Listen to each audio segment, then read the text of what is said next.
আর কসবা কাণ্ডের প্রতিবাদে কিন্তু আজ বিজেপি যুব মোর্চার মিছিল হয়। রাসবিহারী থেকে কসবা পর্যন্ত হয় মিছিল এবং কসবাতে এসে প্রতিবাদ মঞ্চ থেকে শুভেন্দু অধিকারী তিনি কিন্তু বক্তৃতা দেন এবং তিনি বলেন মমতা হাটাও কন্যা বাঁচাও, এমনটাই বলেন শুভেন্দু অধিকারী।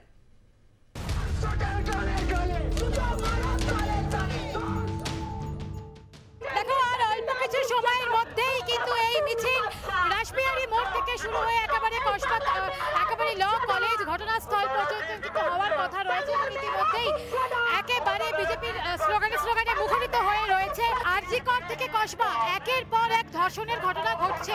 রাজ্যের নারী নিরাপত্তা সেটা কোথায়, কি বলবে? নারীদের নিরাপত্তা পশ্চিমবঙ্গে কিছুই নেই। নারীদের নিরাপত্তা পশ্চিমবঙ্গে আগামী দিনে থাকলে আমরা এইভাবেই আন্দোলন চালিয়ে যাব। একমাত্র পশ্চিমবঙ্গে আমরা নারী নিরাপত্তা সুরক্ষা রাখা চাই এবং মমতা ব্যানার্জির ধিক্কার যে যিনি একজন মুখ্যমন্ত্রী হয়ে নারী নির্যাতন থেকে রক্ষা করতে পারেননি, তাহলে এইসব মমতা ব্যানার্জিকে ধিক্কার জানাই। আজকে আমরা পথে নেমেছি, আমাদের বক্তব্য এটাই। বারবার আপনারা দেখেছেন কাকদ্বীপ থেকে কামধুনু সমস্ত জায়গায় মহিলা সুরক্ষিত নয়। যে রাজ্যে পশ্চিমবাংলার মুখ্যমন্ত্রী মহিলা, সে রাজ্যে বাংলার মেয়েরা সুরক্ষিত নয়। আমাদের একটাই দাবি, একটাই বিচার, আমাদের এই ধর্ষণটা অবিলম্বে বন্ধ করতে হবে। তারপরেও এই মনোজিৎ মিশ্র নামক ব্যক্তি এর পিছনে কে কে আছে সেগুলো আমাদেরকে দেখতে হবে। রাসবিহারী চত্বর কিন্তু একেবারে বিজেপি কর্মীদের স্লোগানে কিন্তু উত্তাল হয়ে উঠেছে এবং প্রত্যেকের হাতেই কিন্তু মনোজিতের ছবি আমরা দেখতে পাচ্ছি। কিছুক্ষণ আগে পর্যন্ত যে ছবি আমরা সরাসরি তুলে ধরলাম যে একেবারে মনোজিতের ছবিতে বিজেপি কর্মীরা তারা কিন্তু পা দিয়ে কিন্তু জুতো দিয়ে সেই ছবি কিন্তু একদম মারিয়ে যাচ্ছেন এবং তুমি দেখতে পাচ্ছ যেদিকেই তাকানো যাচ্ছে প্রত্যেকের হাতে সেই একই প্ল্যাকার্ড, একই স্লোগান।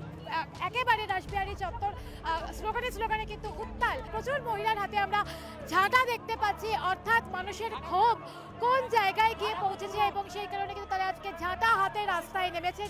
এই তীব্র গরম, এই চড়া রোদকে উপেক্ষা করে আজকে বিজেপি মহিলা কর্মী সমর্থকরা তারা ঝাঁটা হাতে রাস্তায় নেমেছেন। আমি অবশ্যই কথা বলার চেষ্টা করব।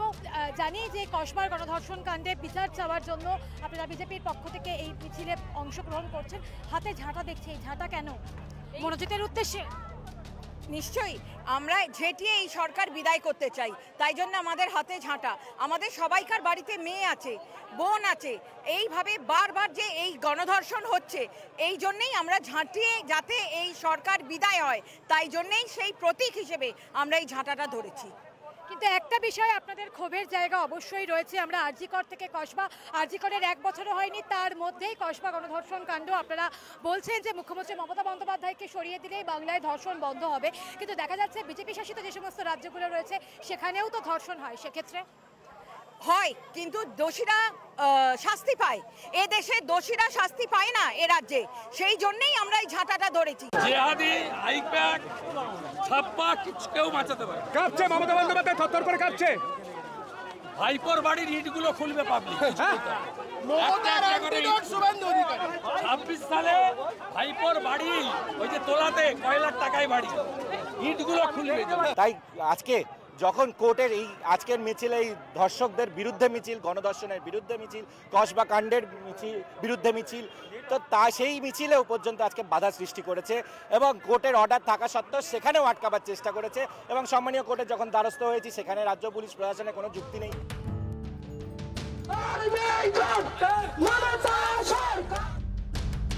রাসবিহারী থেকে শুরু হওয়া মিছিল সাউথ ক্যালকাটা ল কলেজের একেবারে উল্টো দিকে এসে সমাপ্ত হলো এবং এই মিছিলে শুরু থেকেই হাঁটলেন